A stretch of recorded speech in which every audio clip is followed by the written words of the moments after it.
सोचा था कल गांव जाएंगे, लेकिन सुबह के 3 बजने वाले हैं और इसकी आंखों में नींद दूर दूर तक नहीं है। 5 बजे भी इसकी वही मस्ती चल रही है और जब सब जगी रहे हैं तो चलने की तैयारी ही कर लेते हैं। जित भी जान हो यो अपना इस काला बैग ने उठा के खड़े हो जावे। मम्मी ने घर ले जाने के लिए रोटियां बनाई, मैंने भिंडी की सब्जी छोकी और साथ साथ चाय भी बनाई। ये सब करते करते 6 बजे वाला उजाला भी हो गया। सारा सामान नीचे पहुंचाया और इसमें एक मस्त चीज है जो घर जाके खोलेंगे। फिर लाइट पंखा बंद करके मोक्षु को लेके हम भी निकले और नीचे जाके जब सामान देखा तो मैंने सोचा वो गाड़ी इसीलिए तो सीखी है, स्पेशल सामान के लिए साथ साथ रखनी पड़ेगी। अब वो इसी के साथ सुबह 7 बजे कुछ मस्त तो कुछ बारिश से हुए खराब रास्तों से होते हुए घर की तरफ चले। रास्ते में रुके तो चाय पीने थे, परवेश ये बचपन वाली कोल्ड ड्रिंक ले आया जिसमें कि वो वाला टेस्ट तो बिल्कुल नहीं था। फिर चाय पी के आगे चले और रास्ते से ये अमरूद लिए बिना घर जाए ऐसा तो हो ही नहीं सकता। बाकी आज मम्मी बहुत खुश थी क्योंकि हर बार रात को पहुंचते हैं, पर आज तो अर्ली मॉर्निंग ही चल दिए थे। 1 मिलियन का सेलिब्रेशन कुछ ऐसे प्लान किया, लेकिन ऐसा भी हो जाएगा ये नहीं सोचा था। हुआ यूं कि सुबह उठ के देखा तो 1 मिलियन कंप्लीट होने में कुछ ही सब्सक्राइबर्स बाकी थे। सब घर वाले स्क्रीन पर ही देखते रहे और जैसे ही 1 मिलियन सब्सक्राइबर हुए बहुत खुशी हुई। आप सबका दोनों भाई केक लेने चले गए। जब ये केक लेके आए तो घर में लाइट ही नहीं थी, ना डेकोरेशन हो पाई और सब काम बहुत लेट हो गया। फाइनली 4 बजे लाइट आई तो भैया ने चटकी दिखाते हुए डेकोरेशन का काम फिनिश किया। ये थी हमारी ना डेकोरेशन हो पाई और सब काम बहुत लेट हो गया। फाइनली 4 बजे लाइट आई तो भैया ने चटकी दिखाते हुए डेकोरेशन का काम फिनिश किया। ये थी हमारी सुंदर सी डेकोरेशन। इधर मामा के घर से सभी बच्चे भी आ गए थे।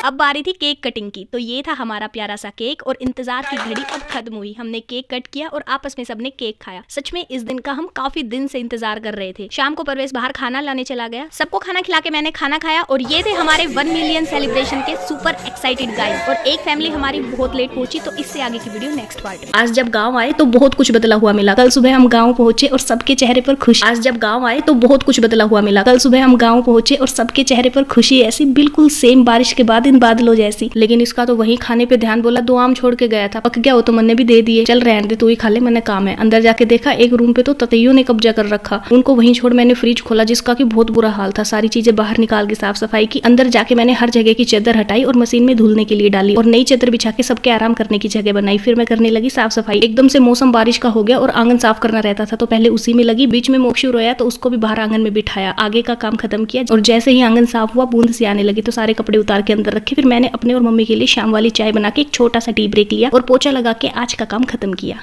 आज परवेश भेली लेके अपने भाई की ससुराल मतलब मेरे मायके गया, तो सुहावने मौसम के साथ दिन की शुरुआत करके सुबह ही इन माजी को बुला लिया भेली तैयार करने के लिए। सफेद कपड़े पे साथिया बना के अपनी रीति रिवाज के अनुसार ये भेली तैयार कर दी जो हमारे यहाँ बेटा होने पर मायके में दी जाती है। किस किस के ये रिवाज है बताना। इधर परवेश अपनी तरफ से जाने को तैयार था, लेकिन मैंने कहा ये ससुराल टाइप का कपड़ा कौन नहीं ले, ये ट्राई कर। क्या मेरी पसंद तो सही कमाल की ईब बनो सा तू भाई की ससुराल जान लायक। मेरी पसंद पे शक करके इसने पहले बारी बारी सबसे पूछा, फिर सारा सामान रखा और मायके जाके भेली की रस्म पूरी हुई। इनके जाते ही बच्ची की बधाई लेने आ गई। मम्मी ने उनको खुशी खुशी विदा किया और तभी देखा बहरूपिया जो नारायण जी बन के कह रहे थे बहू की चोटी सास के हाथ में, सास की चोटी बहू के हाथ में।